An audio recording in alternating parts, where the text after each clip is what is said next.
திடுதிப்புன்னு பார்த்தீங்கன்னா, எதிர்பாராத ட்விஸ்ட்டாக நேற்று வந்து தீபக்கை வீட்டை விட்டு வெளியில் வந்து அனுப்பிச்சுட்டாங்க. இது வந்து யாருமே எதிர்பார்க்காத ஒரு விஷயம் தான். நானே வந்து சுத்தமாக எதிர்பார்க்கல. எப்படியா இருந்தாலும் டாப் 5ல இருப்பார். எனக்கு தெரிஞ்சு ரன்னர்கள் கூட தூக்கிட்டு போய் வந்து நிறுத்திடுவாங்க அப்படின்னு சொல்லி தான் நினச்சேன். ஆனால் திடுதிப்புன்னு நேற்று வந்து எவிக்ஷன் பண்ணதை என்னால் வந்து கொஞ்சம் கூட வந்து ஏற்றுக்கவே முடியல. இதுலேயும் நம்ம முத்து அவரெலாம் வந்து கொஞ்சம் கூட வந்து எதிர்பார்க்கவே இல்லை. உடனே தலை மேலே கையை வச்சு அது கூட கத்திரிக்காக தீபக் வெளியில் போகிற வரைக்குமே வந்து அளந்துட்டு தான் இருந்தார்.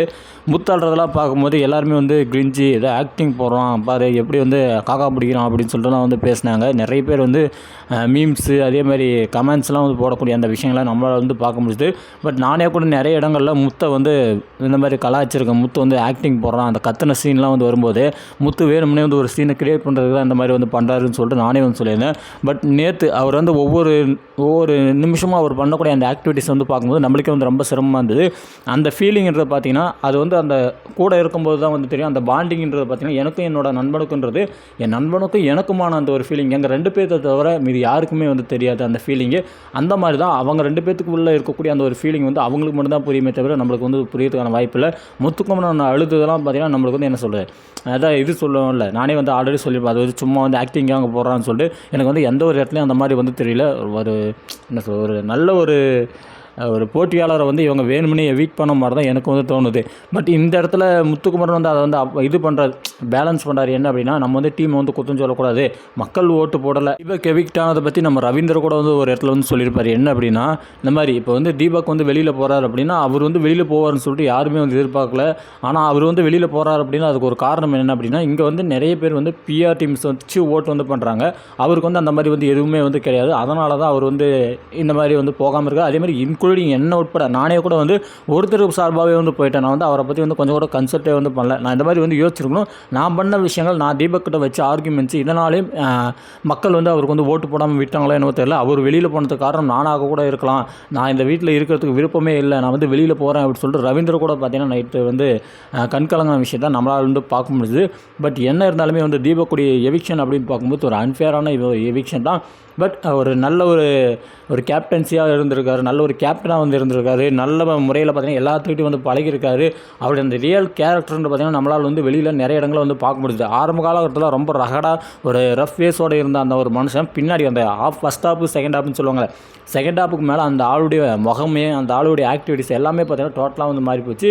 அவர் வந்து ஒரு 45 வயசு ஆள், ஒரு 50 வயசு ஆளுன்னு சொல்லிட்டு நம்ம எல்லாருமே வந்து நினைக்கிறத தவிர்த்து ஒரு சின்ன ஒரு பையனாக, ஒரு காலேஜ் ஸ்டூடெண்ட்டாக நம்ம எல்லோரும் வந்து பார்க்க ஆரம்பிச்சிட்டோம். அந்தளவுக்கு பார்த்திங்கன்னா ஒரு எங்கேஜிங்காக ஒருத்தர் வந்து இருந்தார்.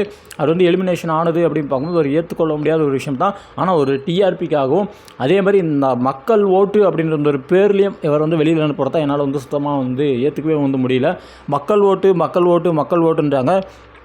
ராணுவ எவிக்ஷன் ஆகும்போதும் அப்படி பார்த்தோம் அப்படின்னா நீங்கள் அந்த அன்அஃபிஷியல் ஓட்டுலாம் வந்து சோஷியல் மீடியாவில் வந்து விடாமலே வந்து இருந்திருக்கலாம். அன்அஃபிஷியல் ஓட்ஸ்லாம் வந்து வருதில்ல, அந்த மாதிரி வெப்சைட்டில் வந்து நீங்கள் வந்து பேன் பண்ணலாம். இந்த மாதிரிலாம் வந்து நீங்கள் பண்ணக்கூடாது, எதுக்கு வந்து இந்த மாதிரி பண்ணுறீங்க, இது வந்து நாங்கள் தனிப்பட்ட முறையில் நாங்கள் ப்ரைவேட்டாக நடத்தக்கூடிய ஒரு விஷயம், அதை வந்து நீங்கள் வந்து இந்த மாதிரி போலிங் பண்ணக்கூடாது அப்படின்னு சொல்லிட்டு வந்து அவங்களே சேனலில் கூட முடிவெடுத்து அந்த மாதிரி வந்து பண்ணலாம். எதுக்கு வந்து அன்அஃபிஷியல் ஓட்ஸ் விட்டு அங்கே பார்த்தீங்கன்னா அவங்கள வந்து என்ன சொல்கிறது, நல்ல ஒரு ஓட்டு இருக்க மாதிரி காமிச்சிட்டு இங்கே வந்தும்போது ஓட்டு இல்லை, பேங்கிங் இல்லை அப்படின்னு சொல்லிட்டு வந்து வெளியில் அனுப்புறதெல்லாம் சுத்தமாக ஏற்றுக்க முடியல. ராணுவுக்கு எனக்கு எத்தனை எவிக்ஷன் நடந்துச்சுல, இத்தனை எவிக்ஷனில் நான் ராணுவுக்கு சப்போர்ட் பண்ணி வந்து பேசல. ஆனால் நீங்கள் வந்து இந்த ஒரு விஷயத்தை நோட் பண்ணியிருந்தீங்கன்னா உங்களுக்கு வந்து நல்லா தெரியும். நீங்கள் இந்த வீடியோ பார்த்துட்டு நீங்கள் வந்து அப்படியே வந்து ராணுவோடைய எவிக்ஷன் நடந்துச்சு அந்த இடத்துல வந்து போகலாம். தீபக் எவிக்ஷன் ஆகும்போது அந்த இடத்துல மக்கள் எல்லாருமே ஷாக்காக இருப்பாங்க. இந்த தீபக்குடைய எவிக்ஷனை விஜய் சேதுபதி வந்து காட்டிட்டு அதுக்கப்புறம் வந்து போகும்போது ஏன்னா எல்லாருமே வந்து ஷாக் ஆகிட்டீங்க, நீங்கள் தானே ஓட்டு போட்டீங்க அப்படின்னு சொல்லிட்டு மக்களை பார்த்து ஒரு வார்த்தை சொல்லிட்டு அவர் வந்து போவார். அதே மாதிரி ராணுவோடைய எவிக்ஷன் நடந்துச்சு. ஆனால் அந்த ஒரு இடத்துல ராணுவ எவிக்ஷன் ஆகும்போது அந்த இடத்துல நீங்கள் எடுத்த முடிவு, மக்கள் எடுத்த முடிவு, மக்கள் போட்ட ஓட்டுனால தான் நீங்கள் வந்து வெளியில் வந்திருக்கீங்கன்னு சொல்லிட்டு அந்த ஒரு வார்த்தை எங்கேயுமே வந்து சொல்லக்கூடாது. மக்கள் எடுத்த முடிவுன்னு சொல்லிட்டு அவர் வந்து எங்கேயுமே வந்து சொல்லக்கூடாது. நல்லா நோட் பண்ணி பார்த்தீங்கன்னா தெரியும். எனக்கு தெரிஞ்சு தீபக் வந்து ஓட்டு வந்து குறைவாக இருந்திருக்கலாம். ஏன் அப்படின்னா நிறைய பேர் வந்து பிஆர் டீம்ஸ் வந்து வச்சுருக்கனால கடைசி கட்டான சூழ்நிலையாக வரும்போது அந்த இடத்துல பார்த்திங்கன்னா அவருக்கான அது ஓட்டுங்க வந்து பார்த்திங்கன்னா குறையத்துக்கான வாய்ப்புகள் வந்து ரொம்ப ரொம்ப அதிகமாக இருக்கிற மாதிரி தான் எனக்கு வந்து தெரியுது. பட் ராணுவலாம் பார்த்திங்கன்னா ஓரளவுக்கு வந்து கூட்டம் நெரிசல் இருக்கும்போது இருந்தாலும் அவரை வந்து வெளியில் தூக்குறாங்க அப்படின்னா அது ஜஸ்ட் டிஆர்பி அப்படின்ற மாதிரி தான் எனக்கு வந்து தோணுச்சு. அதேமாதிரி நிறைய இடங்களில் அந்த ஷோவுக்கு ஃபேவராகவும் இருக்கணும். ஒரு சில வார்த்தைகள் வந்து பேசும்போது ஃபேவராக இருந்தால் மட்டும் தான் உள்ளே வந்து வச்சுப்பாங்க. இல்லை அப்படின்னா பொடான்னு தூக்கி வெளியில் போடுறாங்க. ரவீந்திரியை கூட பார்த்திங்கன்னா இப்போ கடைசி வாரன்றனால உள்ளே வச்சுருக்காங்களே தவிர இதே வந்து ஒரு ஆரம்ப காலகட்டத்தில் இந்த மாதிரி வந்து பண்ணியிருந்தார் அப்படின்னா, இந்த மாதிரி வந்து பேசியிருந்தார் அப்படின்னா அப்பயே தூக்கி வந்து வெளியில் போட்டிருப்பாங்க. But end of the session அவர் வந்து ஒன்றும் பண்ணுறதுக்குள்ள அவர் என்ன பண்ணாலும் வந்து உள்ளே வச்சிருந்து நம்மளுக்கு ஏதோ ஒரு கண்டென்ட் வருதுடான்னு சொல்லிட்டு அப்படியே கடந்து போகிற மாதிரி தான் எனக்கு வந்து தோணுது. உங்களுக்கு தீபக் எவிக்ஷன் ஆனதை பற்றி என்ன தோணுது அப்படின்றத மறக்காமல் கமெண்டில் போட்டுருங்க.